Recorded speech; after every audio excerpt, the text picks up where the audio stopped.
Okay, so for this video, I really wanted to talk about something a little bit more concrete than what I talked about in the last one. I feel like the last video got kind of preachy, and I didn't necessarily intend for that to be how that video went. I actually said a couple times that I was hoping to not do that, but when you're talking about aspirations, it kind of ends up going that way no matter what, I feel like. So the goal for this is to get away from that. I wanted to talk about something more concrete, relate it more explicitly to my life and my experiences, and actually get into that a little bit more and have more concrete examples instead of just talking about kind of these abstract concepts and my thoughts on those. So I wanted to talk about the education system in America and kind of just education in general and my philosophy and my viewpoint regarding those subjects and best practices and my experience overall. So we can kind of just start with number one, I guess. Same format as always. Number one, how has the American education system evolved over time? So I think that's a really good question to start off with. I would say that the education system in America has had a very unique evolution in that it goes through spurts of rapid expansion and modification and overhaul, and then recently especially massive droughts of um,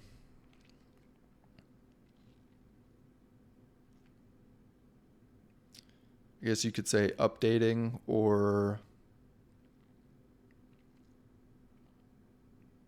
we'll go with that. So if you look at kind of the modern American education system, most of it was pioneered in the 60s ish, around then, 60s, 70s, maybe even the 50s. The core curriculum, like if you go talk to your grandparents, if you're somebody my age, go talk to your grandparents, school is almost the same as it was back then in terms of core curriculum, what you're supposed to be learning, kind of things like that. School became it was the norm to finish high school. It was in most places very rare to not finish high school. And then college has kind of been increasing in terms of commonality and how expected it is to go to college and the rates at which people are going to college. And that has a couple of effects. You look at the boomer generation, and if you got a college degree, it really meant that you were going somewhere. It really meant that you were a high achiever. College classes and sizes were much, much smaller then.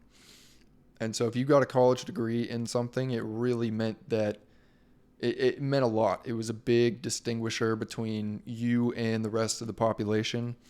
And as more people go to college, and as the percentage of the population goes that attends college increases, that distinction between college educated people and non-college educated people slowly starts to fade, and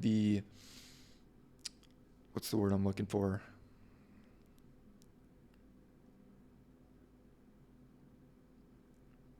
The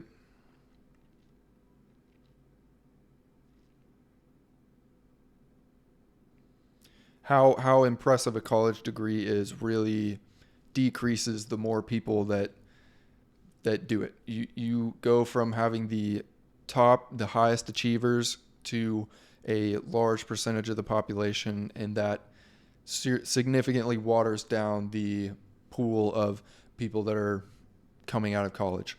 Where today it no longer guarantees you a job, it no longer really signifies that you are extremely capable of working or going into a certain field. Plus, the amount of degrees that are offered now it's much larger. You can get a degree in a lot of different things, where just being college educated doesn't necessarily mean the same thing as what it used to in years past. And that has several effects. If you make a college degree become less and less valuable, and you can look at this in the scope of a single institution like Harvard or Stanford or Texas or whatever, or you can look at it in the scope of everybody, the entire population who has graduated college. So if you look at it in terms of the entire population that has graduated college, if something that you have, it's supply and demand. So if something that you have becomes more and more common, what you have then becomes less valuable. And that's pretty basic to understand. What is interesting is the cost of education, specifically college, keeps increasing.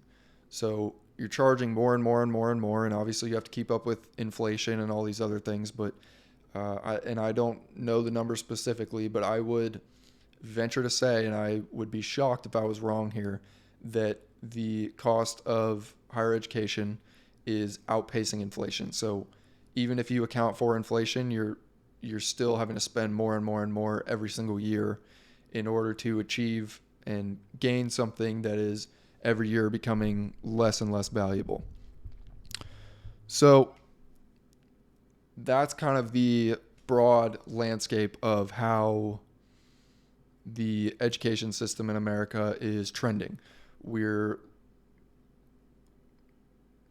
learning the same thing that we've been learning for 70 years now, and 60, 70 years. The curriculum hasn't been updated all that much, and I would venture to say that it's gotten worse. One, because of that, but two other factors that I'll get into in a little bit. So it either hasn't changed or it's gotten worse. It's becoming more prevalent, which decreases the value, but it's becoming more expensive. So those are kind of the three pillars of the modern American education system that are really kind of the three main points that I would look at to begin to improve it if I were in some type of a position to do that.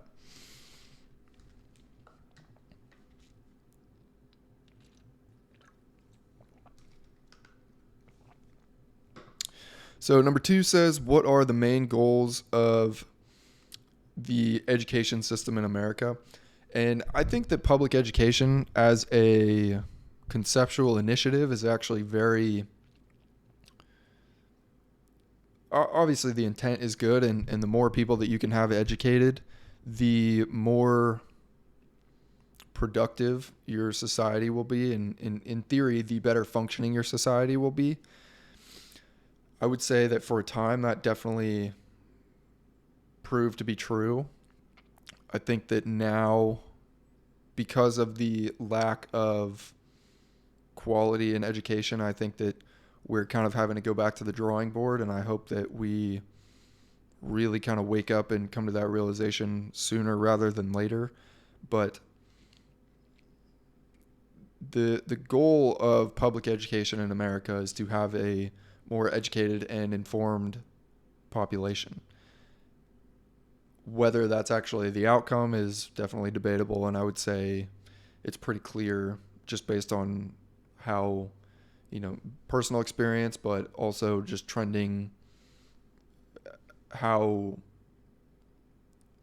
the data is trending in terms of quality of education and reading levels and things like that. So number 3, how does the American education system compare to those in other countries? So obviously I don't know too much about educational systems in other countries, but kind of what I will speak to in regards to that is the aspirations of kids in school and what they are wanting to do when they grow up and get out of school, and how well school is preparing them for that. So in America, you look at what most kids, what they want to be when they grow up, and America has such an idolization of public figures and influencers and movie stars and musicians and things like that, that is a very, very common goal for kids in school to aspire to. Whereas if you look at, and obviously this is just me talking about this, I don't know if any of this is actually accurate, but the perception from, I think, most people is that if you look at China or a lot of countries, and specifically Asia or India, there's a very, very big focus on technical careers and being proficient in some type of technical skill so that you can come out and get a job. Versus here, it's much, much more open-ended, and you can kind of do what you want to do. And not to say that you can't there, I don't really know. But it's definitely more, the perception from at least my point of view is, in America, at least it seems to be that we are much more interested in kind of softer subjects like liberal arts and artistic things, versus in particularly Asian countries, it appears as though they are much more interested in technical fields in terms of education and careers. So, number 4, what are some of the biggest challenges facing education in America today? So I'll kind of get into that in a minute with particular things about the education system. But there are a couple of things where I think the education system in America is really failing. And it's a little bit scary, where I think it's absurd that the goal of public education is to have a better informed and more productive society. Yet there are certain things that there's certain things that you need to know in order to be a functioning member of society. And no matter what you go into, kind of universal truths about being an American citizen and operating in society, that high school, which is you're required to go to high school if you're an American citizen.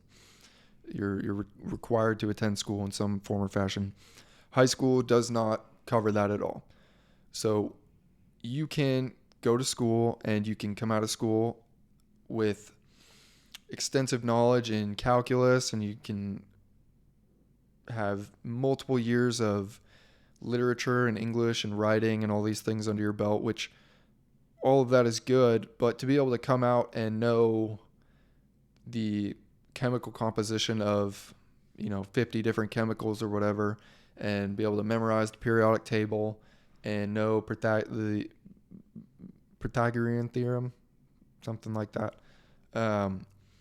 to be able to come out of school and know all of those things, but then not know how a credit card works, how to open a bank account, what debt is, how to pay your taxes, like just simple things that every working adult needs to know. That is a major failure of the American education system.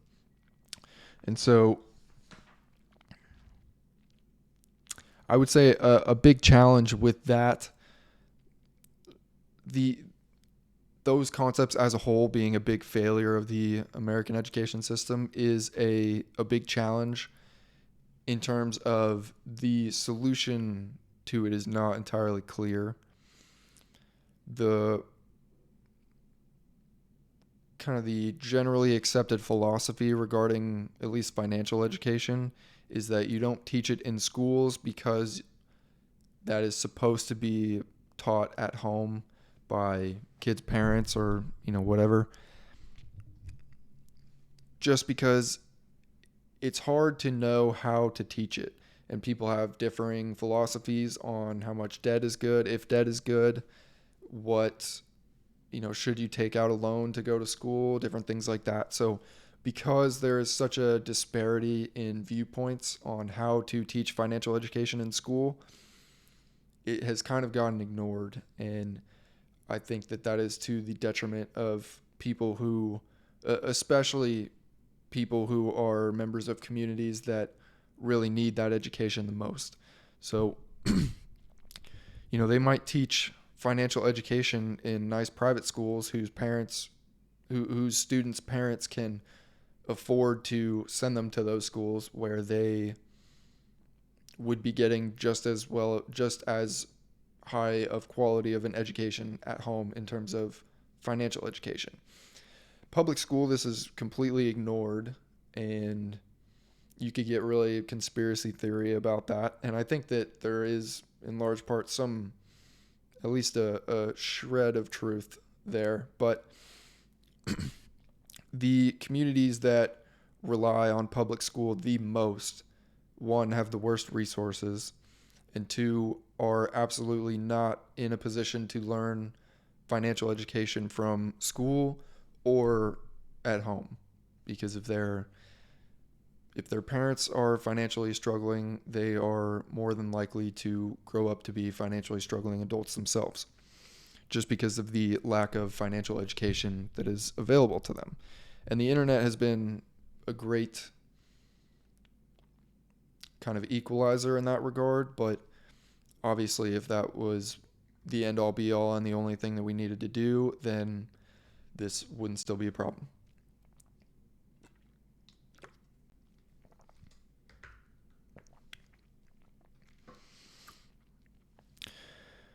Another thing that I would say is a challenge that the education system faces is technology. I think that many schools, and particularly teachers, surprisingly, have become entirely too reliant on technology.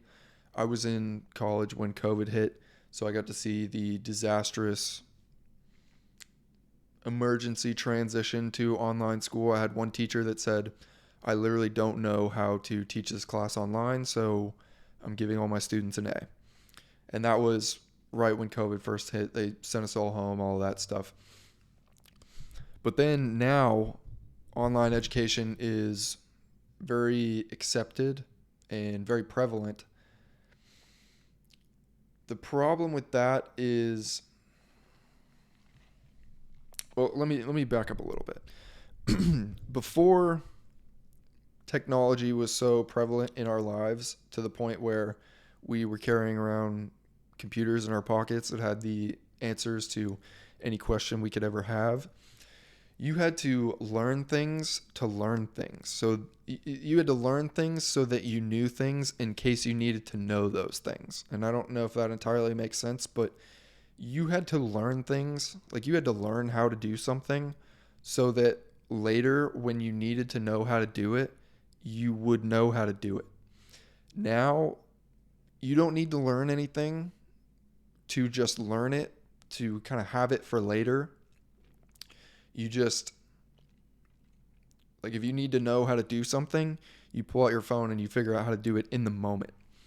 So the desire to just accumulate knowledge for knowledge's sake in order to be prepared for potential scenarios in the future has kind of gotten lost, especially in younger generations where, like I said, you don't need to just learn things so that in the future when you need to know how to do something, you know how to do it. And I think that that's a really interesting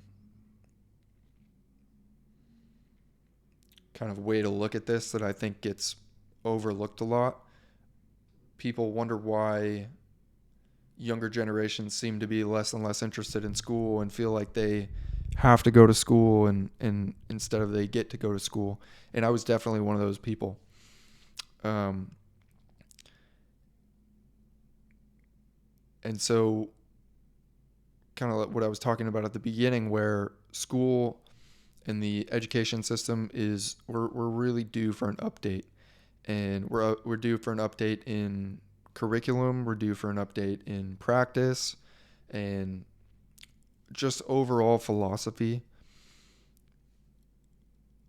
I think if we can get people to not feel like they have to go to school, but they get to go to school, that alone is going to be kind of the key to solving most of these other issues, I think. So we'll kind of, I'll get into that in a little bit. But number 5, how do socioeconomic factors impact educational opportunities in America? We kind of touched on that a second ago. But, obviously public schools in America are funded based on where you live. So really nice neighborhoods obviously will have really nice schools, and not nice areas will have not nice schools. And there is something, I think it's called the Robin Hood tax, where a portion of rich schools' funding is given to poor schools, and that's not entirely... I go back and forth on this.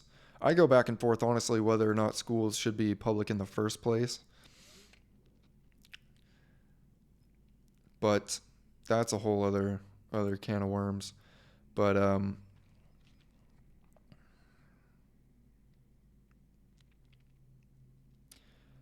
I don't know. I just dumping money into schools is not going to solve the multitude of problems that we have.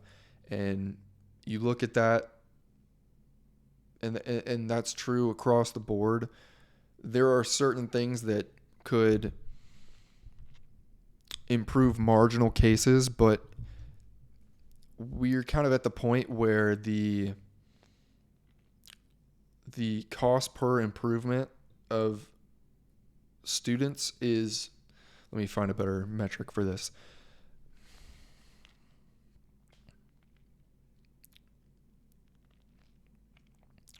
Like if you dump a bunch of money in... Let me figure out an analogy for this.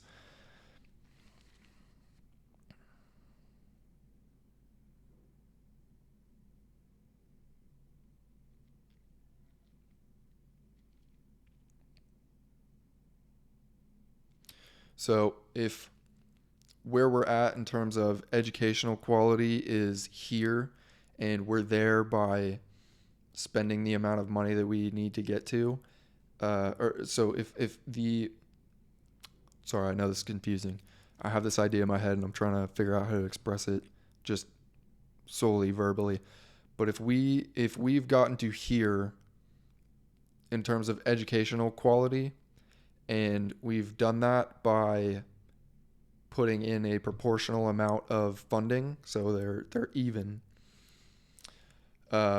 If we want to get a marginal impact and take it up, say 5%, for example, the amount of funding that we would need to get that level of improvement is not proportional.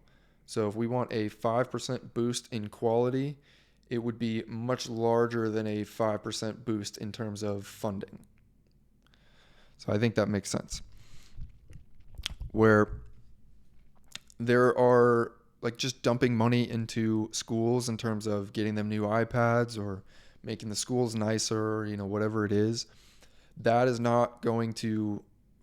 We would spend an exorbitant amount of money doing that, and we would not see the level of improvement that is needed, is the point that I'm trying to make.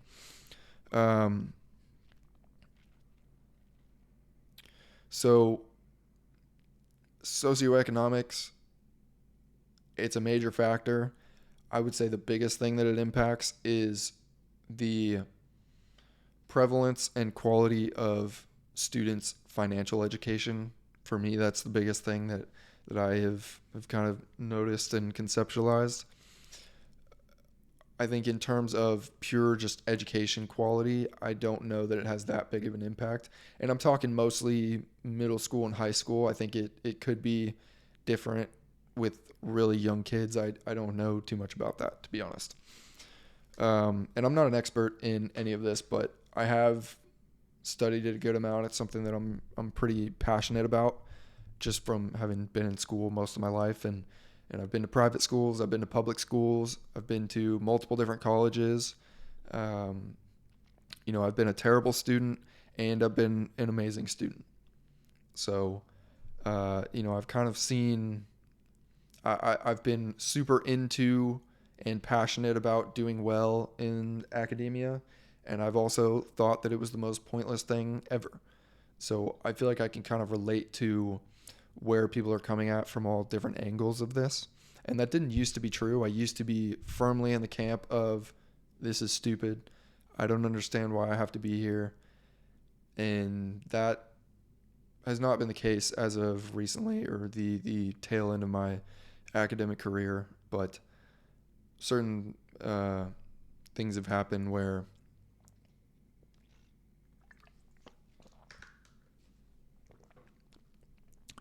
I've grown to kind of appreciate what academia and education can do for you. But one of the things that I've noticed is it really, so much of it comes down to what you put into it. So like what you put into it is what you're going to get out of it. But it's almost impossible to put your all into something that you see as is. If you see something as pointless, it's really hard to put your all into it. And so kind of what I was talking about at the beginning, where if you water down the pool of college graduates so vastly to where it doesn't really mean anything anymore, or if you make college so exorbitantly expensive for something that has been devalued, you kind of take away the purpose of what people are doing there. So especially if you make college feel like it's a must or it's not optional, and then you come out of college and you still can't find a job, but you had to spend an exorbitant amount of money to still not be able to find a job.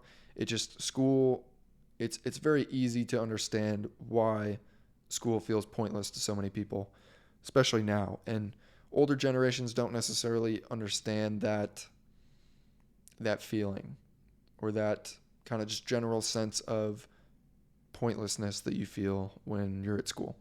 And I've kind of experienced both sides of that, which I feel like gives me a unique perspective to be able to speak on this.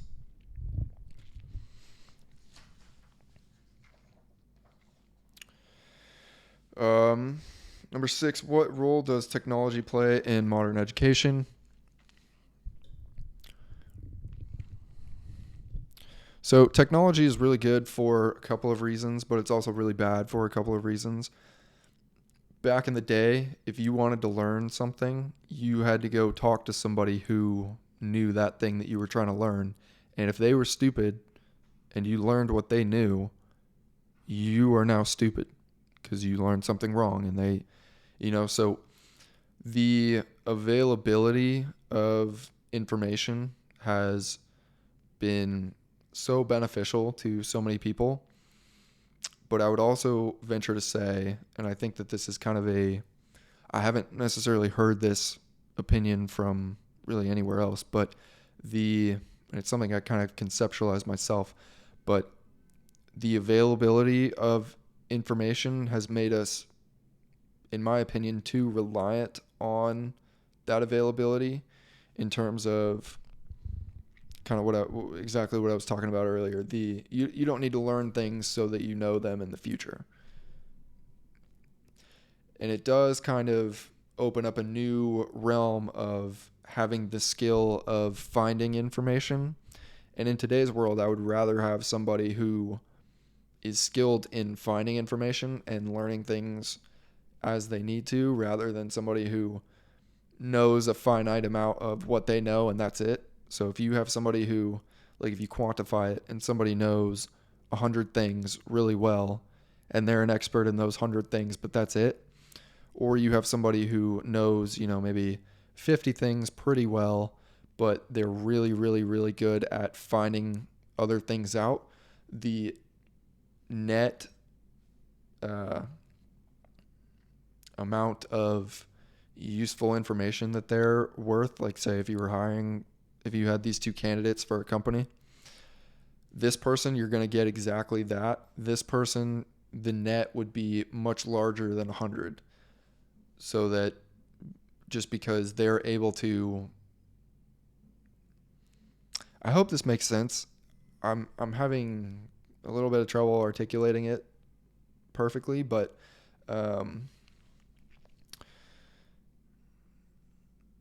does that make sense? Like, if you can find out more about more things, that makes you more useful than knowing a lot about certain things, you know? Like, it's kind of the whole saying, jack of all trades, master of none. It's kind of true. But when you say all trades, now all trades is now all of human knowledge, basically. So in my opinion, that adds up to be worth more than just an expert's knowledge around one subject. In most cases, there are going to be a lot of cases where an expert's opinion on that one thing is warranted, but in a lot of scenarios, it's more useful to have somebody who can do a lot of things. So I forgot what the question was, honestly. So what role does technology play in modern education? It's both beneficial and detrimental. I would say another part where it's very detrimental is the amount of effort put in, where I think that students have always kind of been like, there's always going to be students who are trying to get around what you're trying to do, or who are going to cheat on an assignment or whatever. But a really kind of drastic change that I have noticed, especially with the prevalence of technology and kind of reliance on technology, is the effort in the teachers and instructors and professors, I think, has drastically decreased, surprisingly, which is kind of sad to see. I think you get a lot of teachers who don't feel like grading quizzes, or don't feel like, doing whatever, so they make it automated, and they barely look at it. And I think that that's especially true with online classes, but it's definitely true with in-person courses as well. And I don't think that that's necessarily true for all teachers whatsoever, but it is. I think the prevalence of technology has made it easier to be a lazy teacher and a lazy student. But I feel like the lazy teachers get talked about less and less.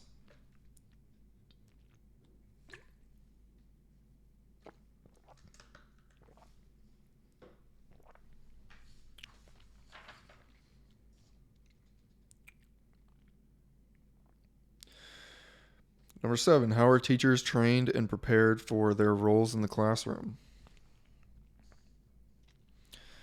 So I don't know a ton about training teachers, very much at all, to be honest.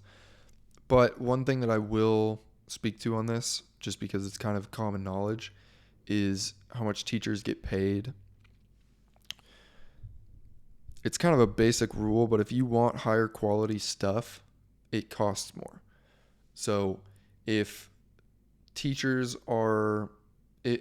educational statistics in America are going down, they're decreasing, that is not it's a flawed mentality to say, well, they're not performing, so they don't deserve more money, or cut their pay, they're not doing well. It's kind of the same thing as the whole defund the police, and I don't want to make this all political or anything, but it's the same with anything. If you have a bad basketball team that's not performing well, the solution is not to say, like pay them way less because they're not playing well. That it makes no sense. Like, if you want better performance, you got to pay the positions more so that you get higher quality talent in there. And that's true in sports. It's true literally everywhere. Is high talent goes where they can find compensation proportional to their worth and their value. So if we want better educational outcomes, then we need better monetary outcomes for teachers, and then you'll get people who want to be teachers, but you'll get better teachers, and then you'll get better education. So I think just throwing money into schools to get them iPads and computers and more online tools and stuff like that, it's new and it's shiny and it's fancy, and I think that draws a lot of people in. But I think the teachers are a really big factor in that for whatever reason gets overlooked a good amount.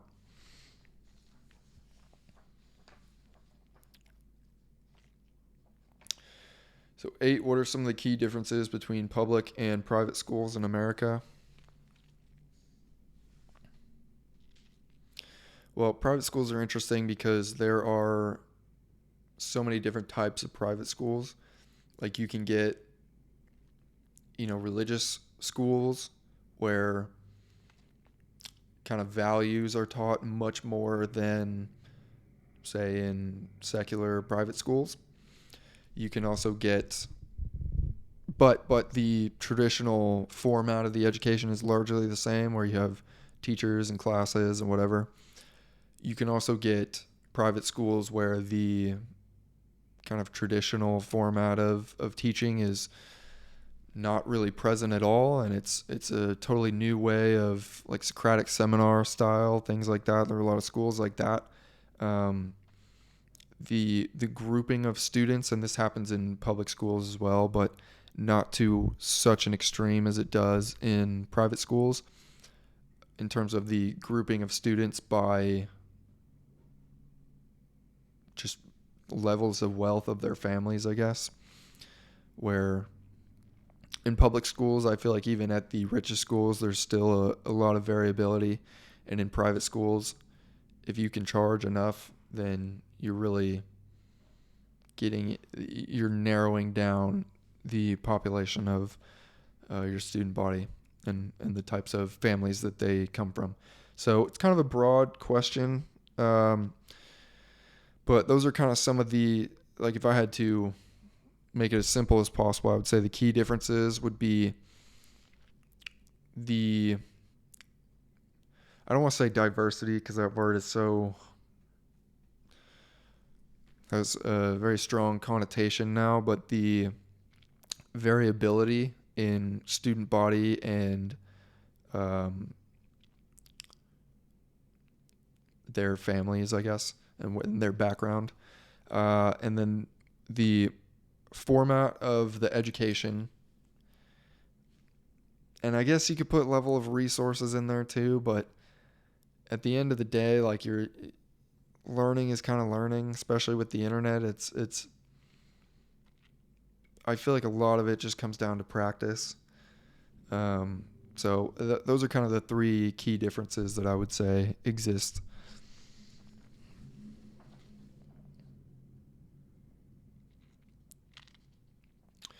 Number 9, how does standardized testing influence education policy and curriculum?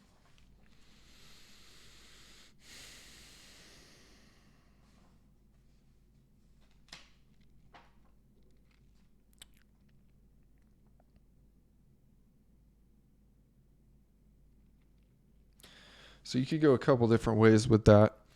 There's obviously the standardized testing to progress grade levels that's prevalent in elementary school and middle school and high school and all that, and that's where a good amount of our educational data in terms of reading levels and mathematic proficiency, things like that, a lot of that comes from the standardized testing. What I will focus a little bit more on with my answer for this question is college admissions testing. I think in theory, the SAT and the ACT, and you could scale that up to what is it, like the MCAT or whatever it is to get into law school, or the any test like that, any standardized admissions test. In theory, it's good. It's a level playing field. We're gonna ask everybody the same questions, and if you do well, you have a really good shot. If you don't do as well, it's not as you know how it works. You know what I'm trying to say.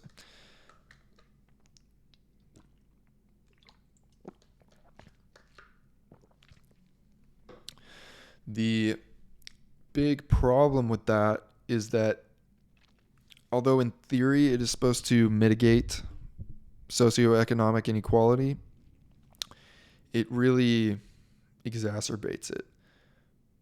If you have, well-off families, they're getting tutors, they're getting classes, they're getting textbooks, they're, taking it multiple times for practice, and then they'll go take the real thing a few times, and they're getting college admissions coaches, and then you have other kids who kind of just show up and take it. And I don't really know what the solution is there. But it is a really interesting question, because you would think that, we're going to give the same test to everybody and just kind of see how they do. It's not really indicative of overall potential, and it doesn't necessarily equate to, what's the term? Equality of opportunity. Although it does on paper, people find a way to game the system, of course, and no fault to them, like you should. If there's a system, if you can game it and get an advantage, I'm all for that. But I would also like to improve the quality of education in America, and really everywhere, but ideally in America.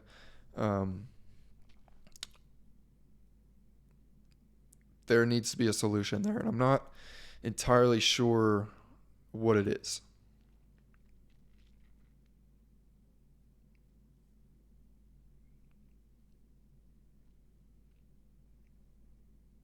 I'll come back to that. I'll think on that a little bit. But yeah, overall good in theory, doesn't work out too well in practice.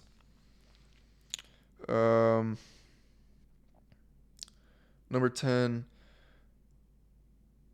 what impact does school funding have on educational outcomes? I kind of talked about that a little bit. 11, how does the education system address issues of diversity and inclusion? That is definitely a ChatGPT question right there.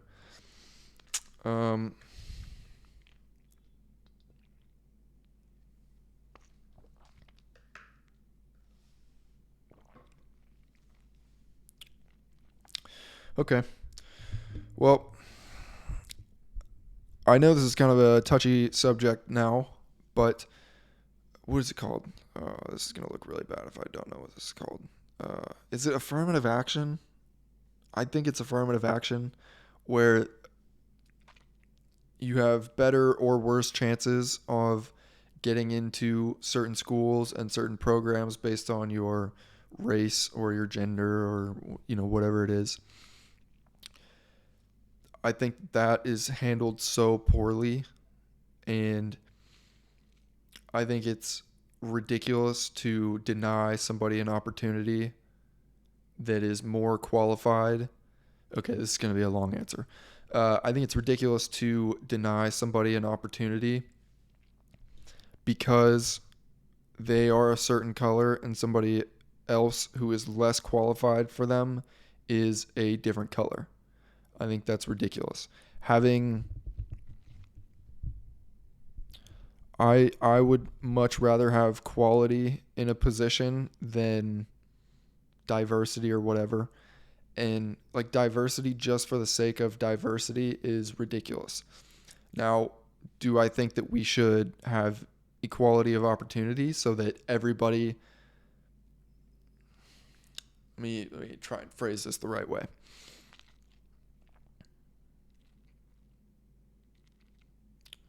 So if you have, like, say 3 groups of people, for example, like upper class, middle class, and lower class, and you purely do it by meritocracy out of those 3 systems the way it is, you're going to take almost all of the upper class and then say half of the middle class and none of the lower class, just because of the lack of opportunity that exists now.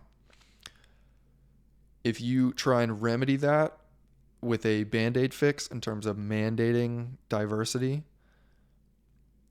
you're going to end up with a lower quality workforce, we'll say, because you are passing up on some people that are very qualified in terms of other people that are not as qualified.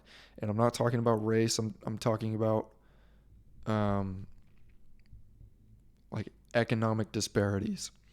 And then where race ties into this is obviously certain groups are more prevalent in one of these 3 categories than others. And the way that we solve that is by evening out these 3 categories. And you don't do that by tearing the best one down or sacrificing the middle one to give to the last one, but you do it by evening the starting line. So you don't want other people to start further ahead. You want to, like, if somebody's starting here and somebody's starting here, you don't want to tear these people down and make it harder for them. You want to let them have this advantage, and you want to increase these other people's chances. So we don't need to tear people down in order to give other people a better chance. We need to do what we can to help these people get as much of a chance as everybody else. So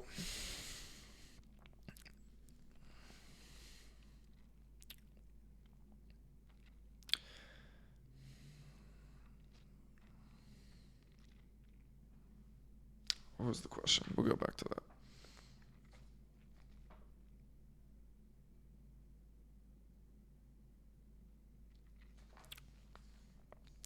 So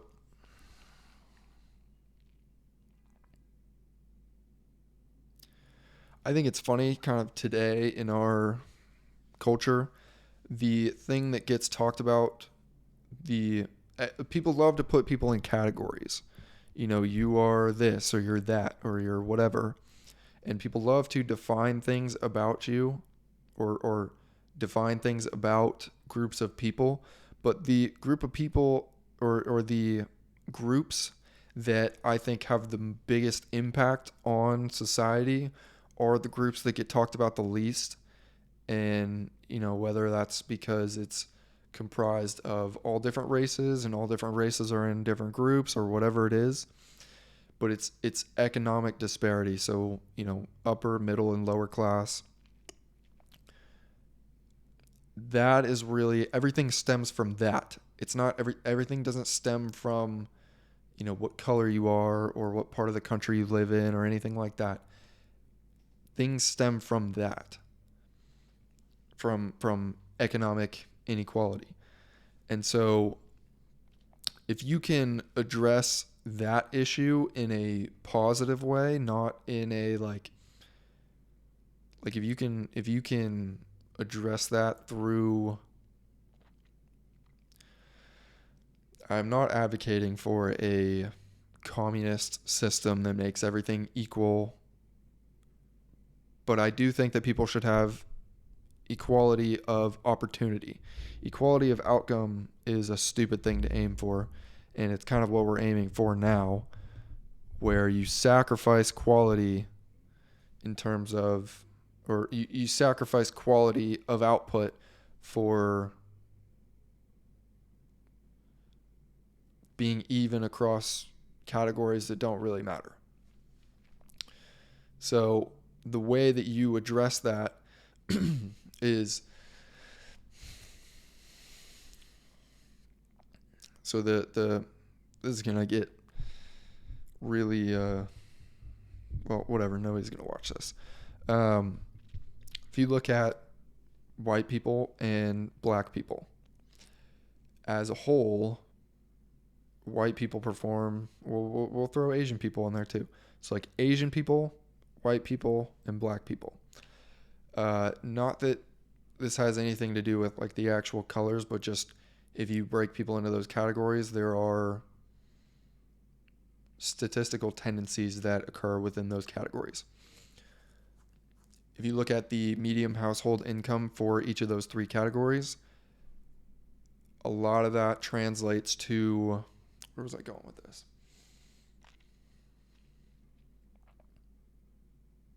It's kind of the same thing where like if you say, oh, these people are this percentage and these people are this percentage and these people are this percentage of the whole population, and in every field we need to have that exact representation,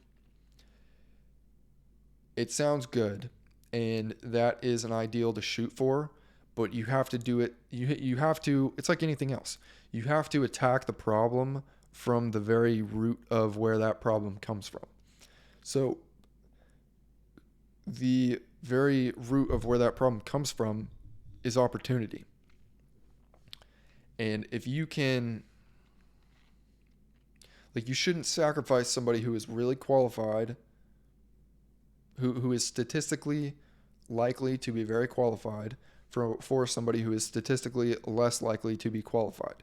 That's not productive for anybody. Like if you look at, surgeons, nobody wants our surgeons to be worse just so that they can have equal representation in terms of different groups of people based on whatever characteristic it is. And so if you look at a group of people and they are disproportionately affected by, lower test scores or lower access to high quality education or lower prevalency in higher education like college and post-grad, stuff like that. The solution to that is not affirmative action in terms of let's let these people in even though they're less qualified and more likely to struggle. And that could be any group. It could be, lower, like socioeconomically challenged people, or if you want to break it down by race or gender or whatever. The solution to evening that is not say, hey, let's let these people who otherwise wouldn't be qualified to be here in, and that will, like, they're more likely to not succeed, they're more likely to drop out. Like, you have to go back. The whole point that I'm trying to make here is you have to go all the way back to the very root of it. So if you look at the disparities and say there's 10 levels of disparities, or there's 10 levels of, we'll say post-grad, undergrad, high school, middle school, elementary school, and pre-K. So there's 6 levels of, we'll use education. So there's 6 levels of education. And you look at post-grad, is there a disparity? Yes. Okay, well, is the disparity because, you go back a level, is the disparity because of lack of equality of opportunity based on the quality of undergrad? It's like, well, no, there's still a disparity there. And you trace it back. So you go back another step. Well, is the disparity of our undergrad population because of an inequality of opportunity and preparedness in high school? You go back, well, there's still a disparity in terms of performance in high school. So you got to go all the way back to the very root of the problem. So it eventually there's not going to be a disparity. And it's so extreme, especially in America, that if you go all the way back to where there's no disparity, it might be pre-K. It's probably, pre-kindergarten. What do they call that? It's not elementary school. I don't know what it's called. There's a word for it. I'm totally blanking on it now. But you go back all the way to the earliest level of the disparity, and in America specifically, that's at a very young age, and you work to equalize that. And so, are you going to solve the problem of having a disparity between groups, whatever those groups are, immediately? No. It's going to take a very, very long time if you want to do it the right way, but it will actually cause the problem to be solved instead of putting a band-aid fix over it that makes everybody worse off for a multitude of reasons that I'm not going to go into more. But if you go all the way back and you solve the first level and you say, okay, well, now our kids are going into elementary school and their test scores throughout elementary school are on par with each other. And then you look at high school, and high school is where the disparity starts. It's like, well, okay, here's where we need to work on in high school, and you kind of pick those out and you address those issues. But you got to do it for the future. And the thing is we're always going to have this problem unless we do it this way. If you start at the very end and force people to hire people of, different characteristics to meet a just to have equal representation across whatever these characteristics are, that is always going to be a problem, and we're always going to have to do that, and in turn always sacrifice the quality of output because we're not addressing it all the way through. So if you go back to the very beginning, address it there, then go to the next step, address it there, and so on and so forth, until you get to the end, you're always going to have that problem. I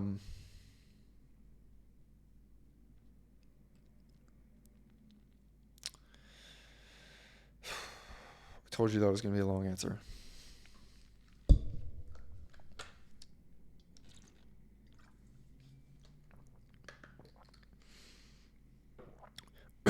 Okay, well, I guess we'll go to the next one.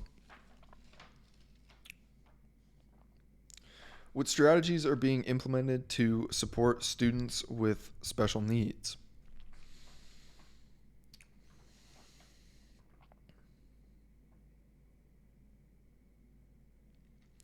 Honestly, I know next to nothing about this, so I'm going to skip that one. Although it is important, it's just not really, I don't feel even in the slightest bit qualified to talk about.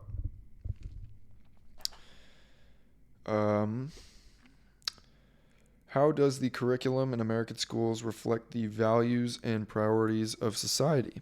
That's kind of an interesting one.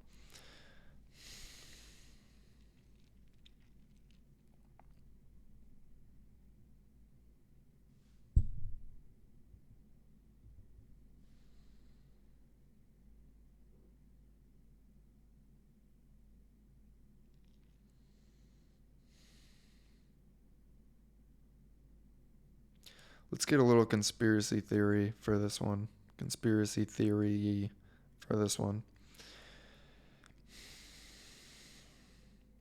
If you made a lot of money off of people not understanding or not being financially literate in terms of making poor financial decisions and going into massive amounts of debt to go to college or to do whatever, or not understanding credit cards or whatever it is, if you make a lot of money off of that, are you really going to want those people to, you're always going to want that to be to be an issue.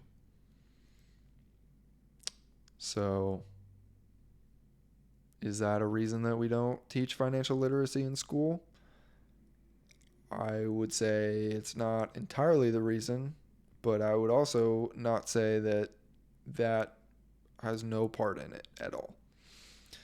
And that is the extent of my conspiracy theory-ness for that.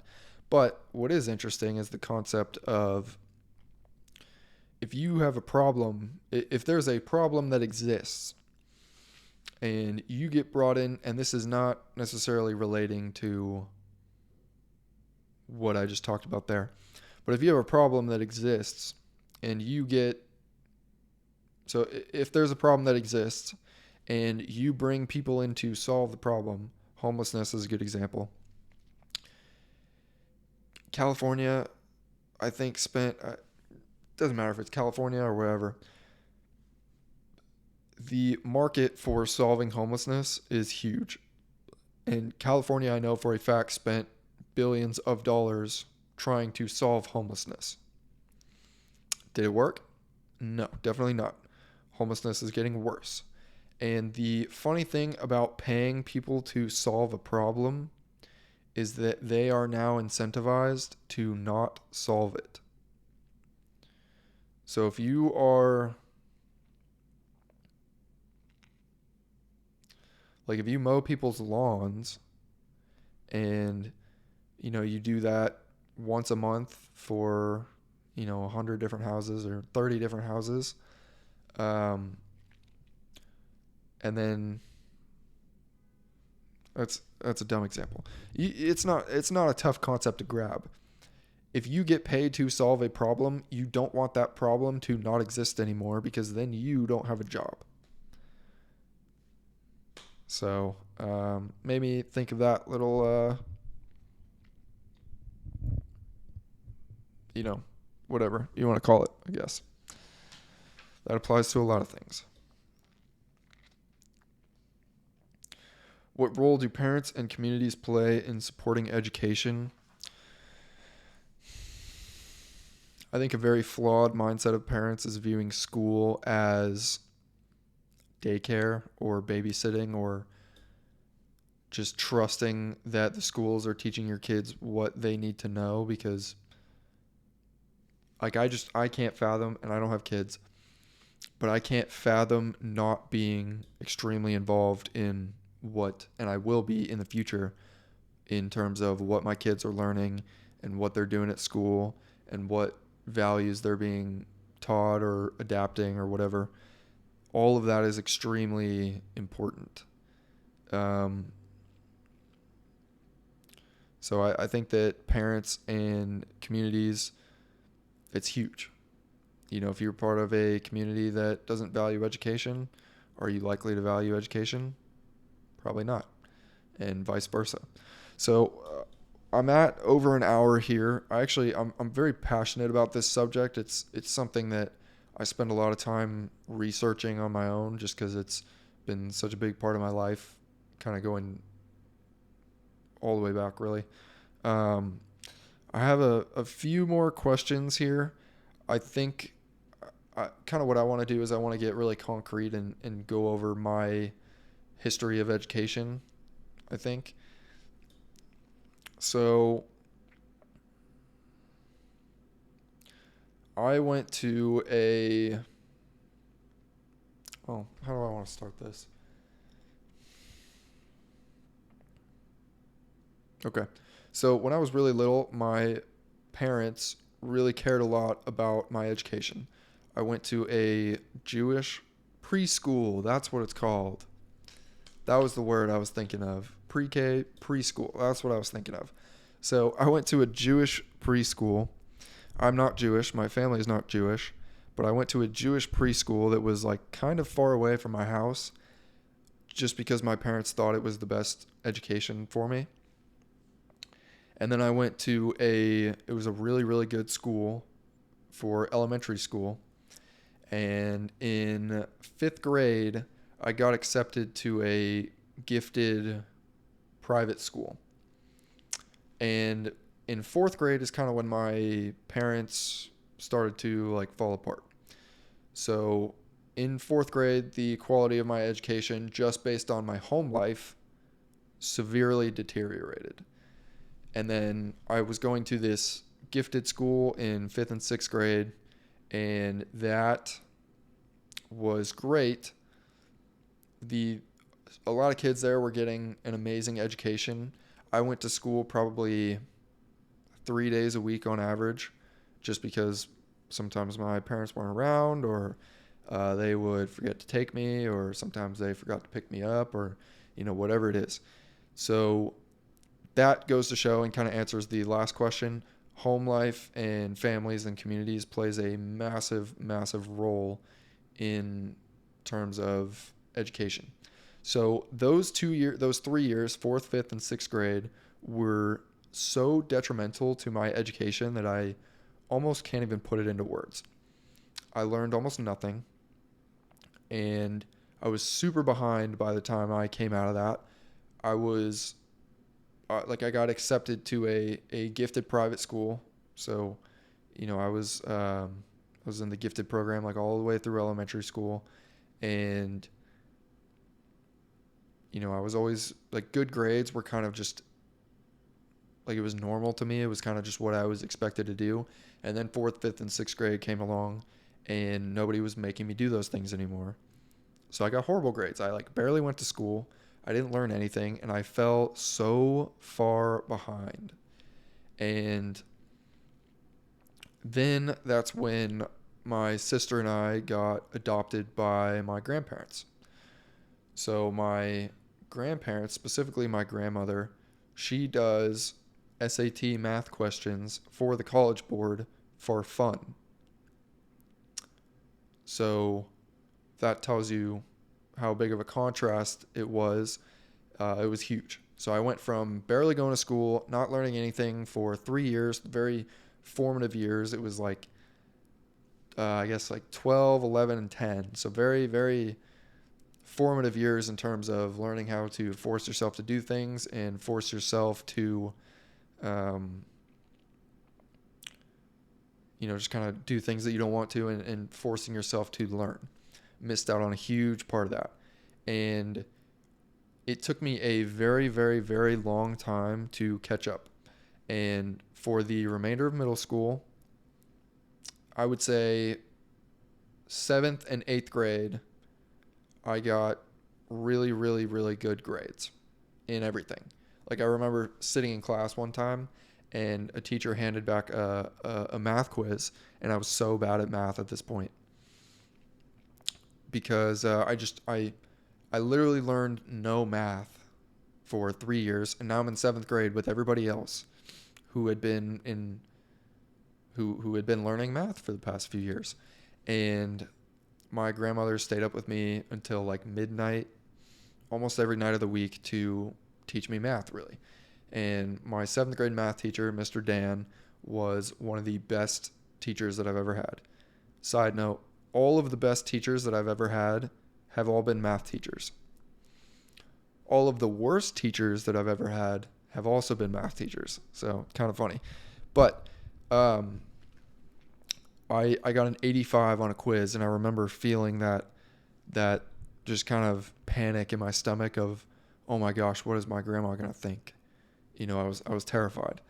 And so that kind of lasted between 7th and 8th grade. I got almost perfect grades between those 2 years. And then I got to high school and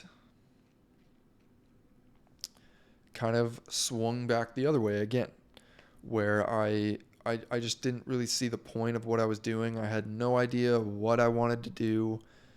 So much of it was just, I gotta know why I'm doing things.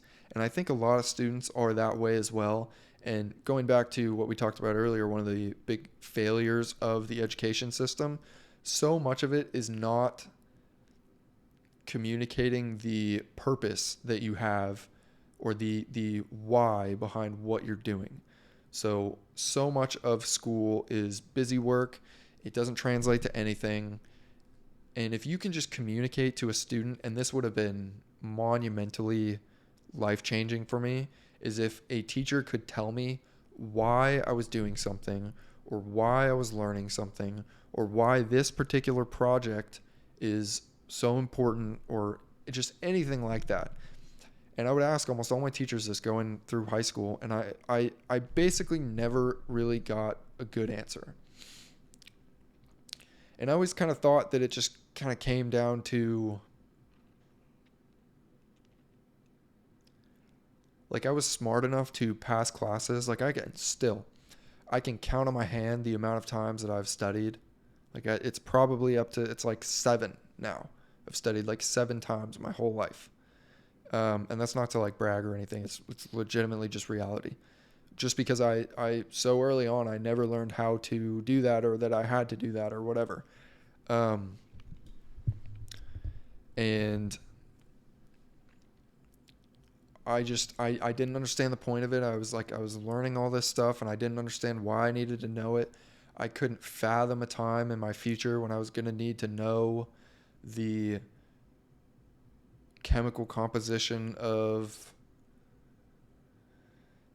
whatever, like chemistry was one of these classes where I was just like, I am never ever going to learn I'm never going to need this. And because I didn't see that in, my home life, or like I didn't know anybody that used chemistry. I didn't like, so if I think that's a big failure of the system, is communicating the why of why are you doing this? And that would have been life changing for me, especially in high school.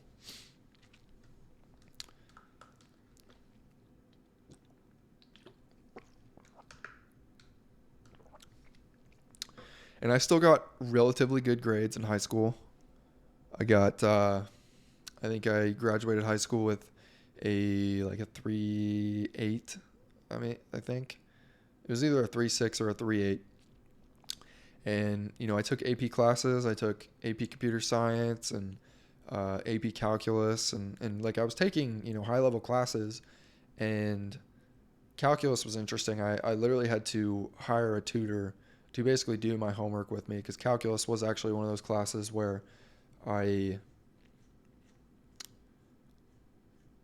couldn't just like sit in class and learn from hearing the teacher talk. I actually had to practice stuff. So that was one of the hardest classes that I've ever taken. And that teacher, his name is Mr. Mesner, one of the best teachers I've ever had. He hated me in the beginning of class, like the first half of the semester, and I hated him. I skipped class all the time. I didn't really know anything. I didn't, whatever. And he called my grandmother and had a meeting with her and me, and was just like, look, this is not, like, he got on my ass so hard that I ended up passing the AP test. And I ended up, I don't know what grade I got in his class, but it was at least a B. And that was huge. And I hated it at the time. Like, he was calling my grandma and keeping her, very involved with what I was doing at school, and I hated it so much at the time, but it was so necessary. And looking back, he was a great teacher, and I didn't think so at the time, but he really was.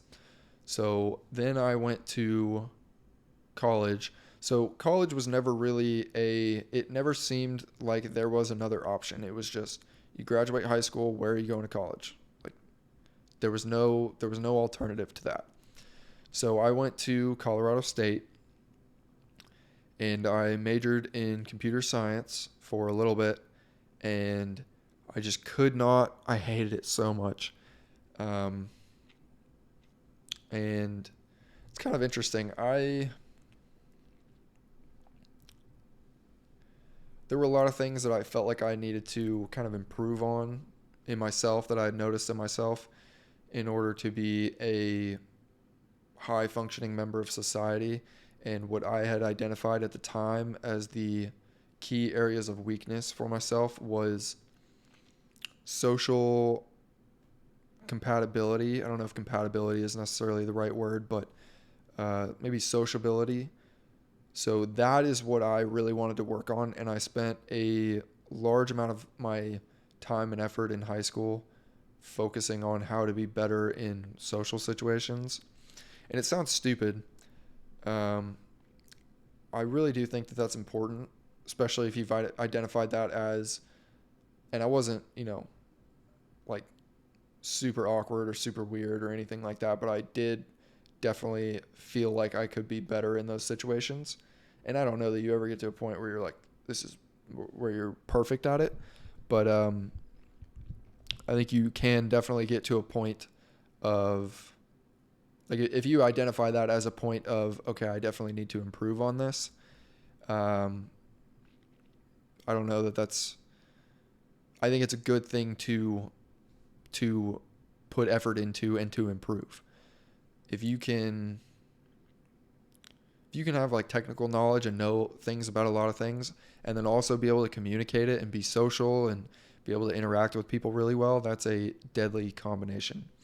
And so that's kind of, I've been really working on both of those things. And more so recently, the technical side, I feel like I got the social side up and to a point where I was happy with. And now I'm kind of I'm kind of bringing up the other side in terms of my technical expertise on certain things. But so I went to Colorado State, and the biggest thing that I wanted to work on there was my sociability. So actual education and learning things took a massive backseat. Same kind of thing where I couldn't see the light at the end of the tunnel really. So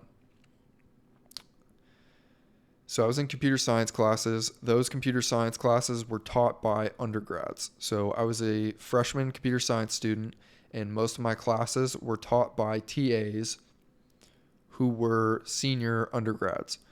So you would go to them and ask them for help, and they're like, hey man, I have my own homework I got to do. Like I can't really help you on yours. And it was such a big school that you kind of get lost in the mix of it. So I switched my major to computer information systems. The amount of coding there was much lighter, and it was more business focused. And I didn't necessarily think that I wanted to be a developer anyway. I wanted to do business. I always kind of liked that stuff. I had always had my own businesses, and I was kind of always involved in that world. And so I was like, oh, let me go learn a little bit about that. So then COVID hit, and we transitioned to online school, and I had so much extra time. And talk about not being able to see a purpose or understanding the why of what you're doing at all. Online school, when you're sitting in your bedroom all day doing discussion posts and whatever else that they ask you to do, that is the epitome of not understanding why you're doing things. For me, at least. I'm sure other people, probably worked out well, but that was so detrimental to my education.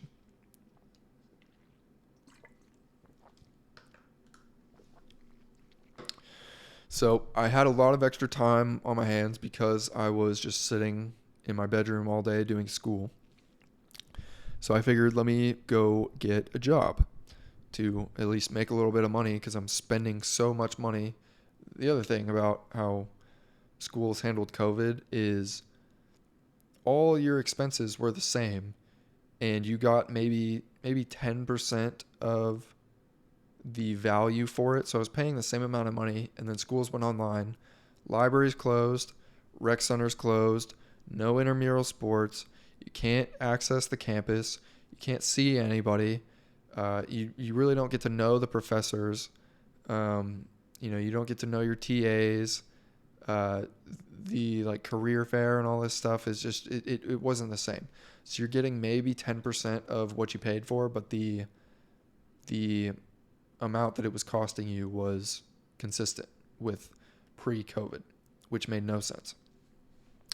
And so they didn't drop the price at all, which I understand. But when you shut down all those buildings, your expenses decrease massively. And I get you still have to pay staff, but they laid off all the janitorial staff, all the, their expenses decreased massively and their income did not. So we were paying the same amount. And that really kind of rubbed me the wrong way. So I figured, let me go get a job and at least earn a little bit of money since I have so much extra time. So I go interview with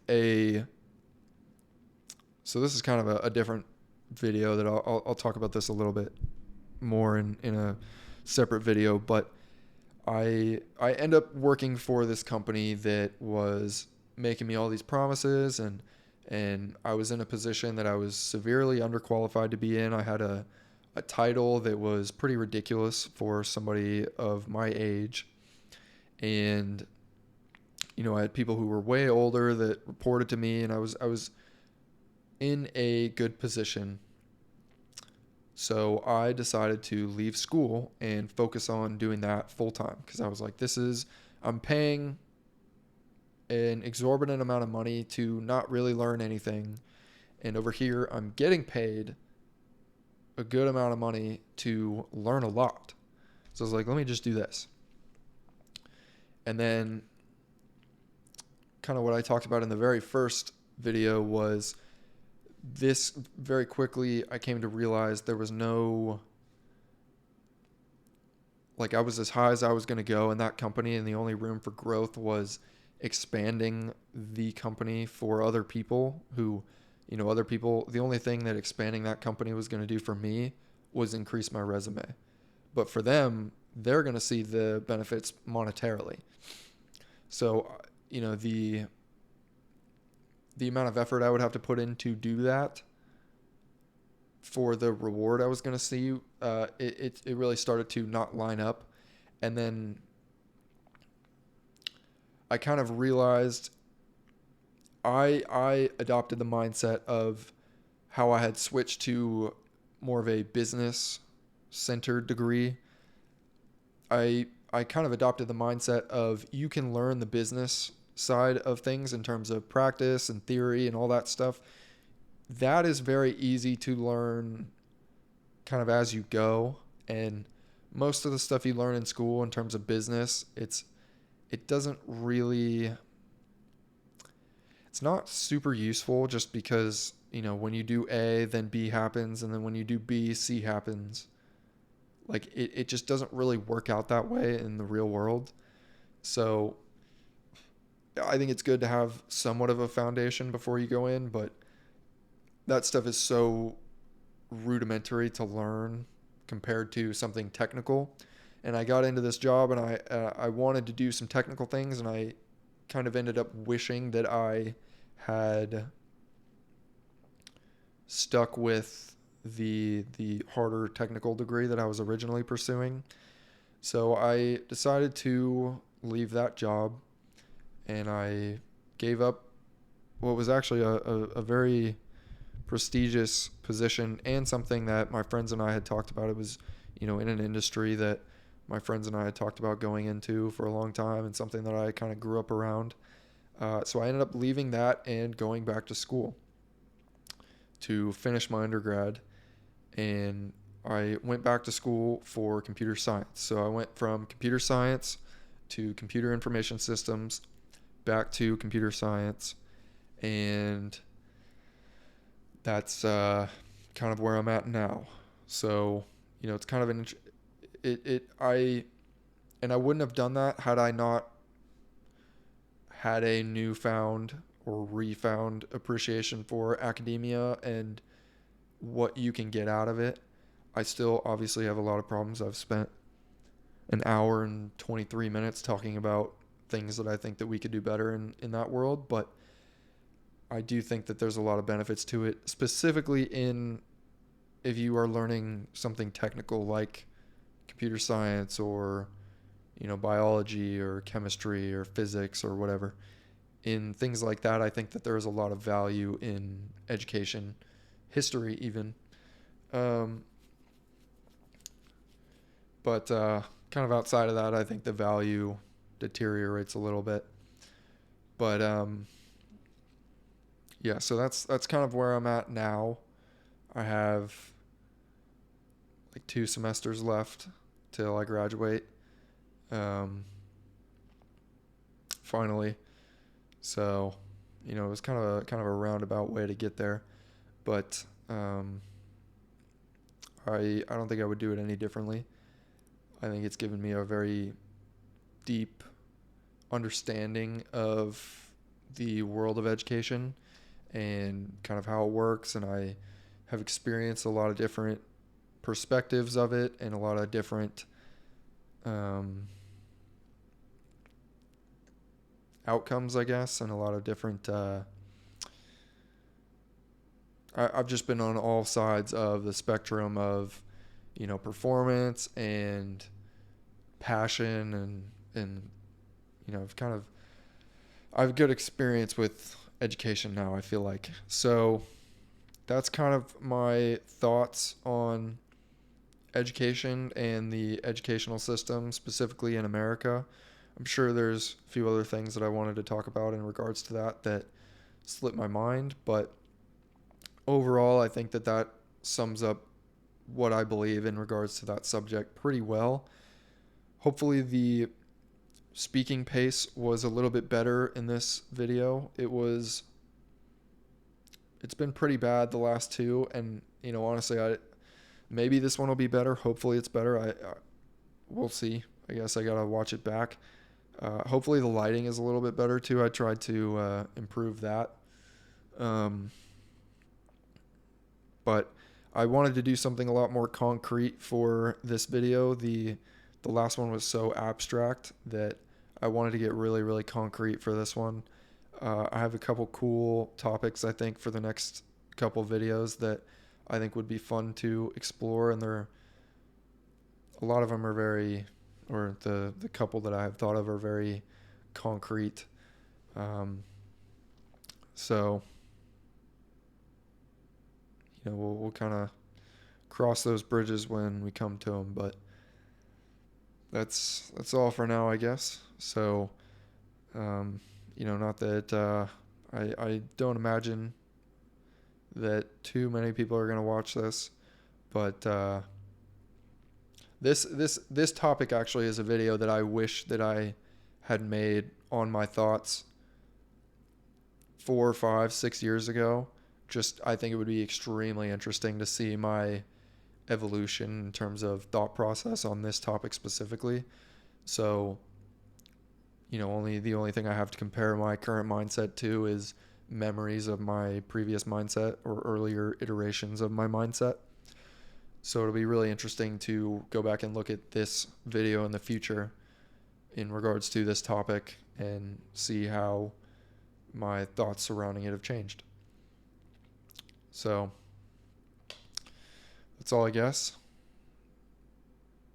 I will see you later.